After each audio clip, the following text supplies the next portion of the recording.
Hi, my name is Fred Karoom. I'm a student at the College of Charleston down in Charleston, South Carolina, and I participated as a poll manager in the 2018 midterm elections down here in Charleston. So the big thing behind that is how many people came out to the elections is unreal. You know, it's the biggest we've ever seen in our history, where we had lines backed up to 3 hours in some places. Just everybody's coming to vote, they're speaking their mind, which is what everyone wants. However, because of that, the reason why we had 3 hour lines in some places is because of the poll managers. Not because what they're doing is wrong, it's because we didn't have enough. In Johns Island, for example, I've heard multiple reports on the news the days after where they were saying about, in some places, half of the poll managers who said they were going to come, signed up for it, didn't show, where they had a lot of voting booths ready for people to cast their ballots, but they weren't able to handle the capacity that showed up. So they were having lines up to 3 hours, which can take a big toll on who comes to vote. If you have kids, a job you need to get back to because you only have an hour lunch break, instead of, you can't take 3 hours off, take the day off, if you're paid hourly, or you have to meet your 40 hours that week. But on top of that, they really, for the next elections, are really trying to stress, come out to be a poll manager, because it's not like they're gonna turn you down. It was a fairly simple process, and I just want to tell you about my experience of, going through it.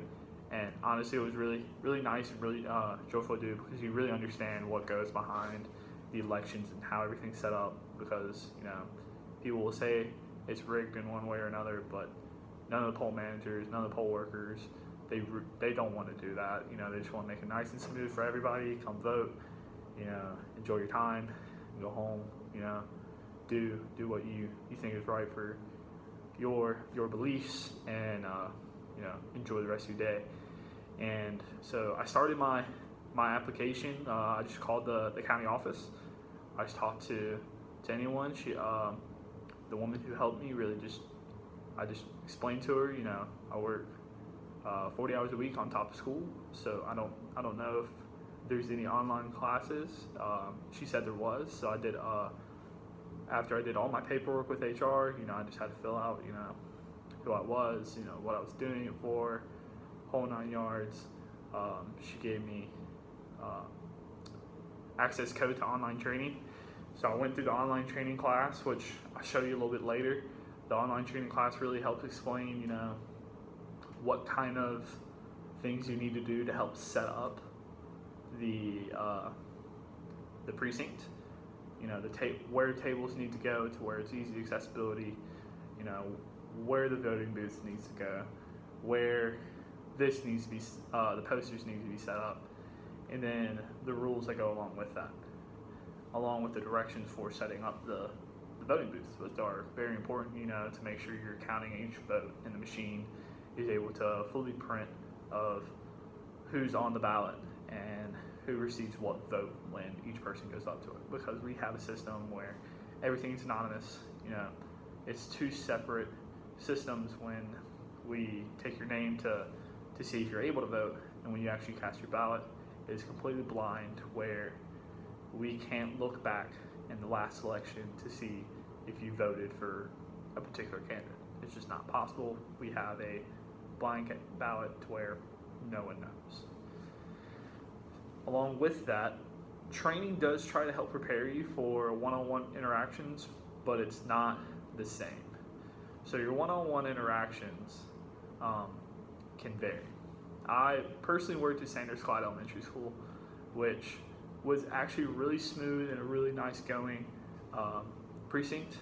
The first couple hours were pretty hectic, and we heard that King Street was absolutely slammed in downtown, and we were kind of like that in the beginning, but probably about after 9:30 you could come in there and be in and out 10 minutes max. So it was kind of smooth going. However, there's a lot of issues of, I haven't voted in X number of years, am I still valid?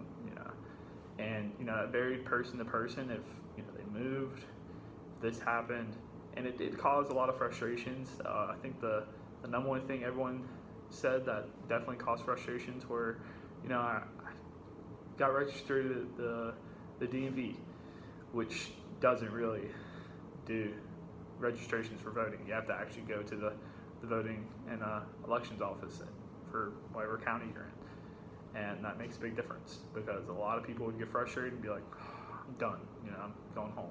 But you try to work it out with them, try to help set them up there. You do a provisional ballot, which, if there was ever an issue, there was ways around it to where you could do a provisional ballot. And it was really nice. We're trying to help you. However, there was always conflicts. Not meaning conflicts of you're always arguing with someone, but conflicts of you don't want to you don't want someone to go home and feel like they can't vote. You want to make sure they feel like their vote, but you just don't want to come off in a way where you're going to be rude or anything. And then on top of that, you had poll watchers. So from each party, you were allowed a specific number of poll watchers depending on the amount of people in each precinct. So we had a few. I think we had 2 or 3 from the Democratic Party that would watch, which was kind of weird at times just because they would kind of try to lean in and come across and try to tell us what to do. However, those would work out. However, the elections were pretty smooth going. I know in other places it could be a little different. However, the more people at an election makes everything easier. If more people were there to help, more people were able to assist, more people are able to make things smoother, and you won't have 3-hour-long lines for forever. We were able to close our precinct right on time. Set everything up for submitting back to the office and counting.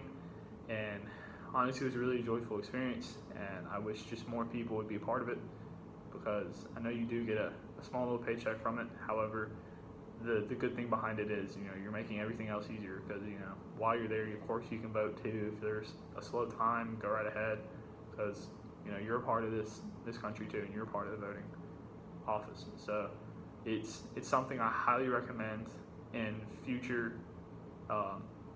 elections, that if you're able to, just take the day. You can do online training like I did. I work 40 hours a week, but take online training and then just do some good things that you feel like will end up helping the elections. So I'm just gonna walk you through the training and just show you how I really got to the steps of going through the election.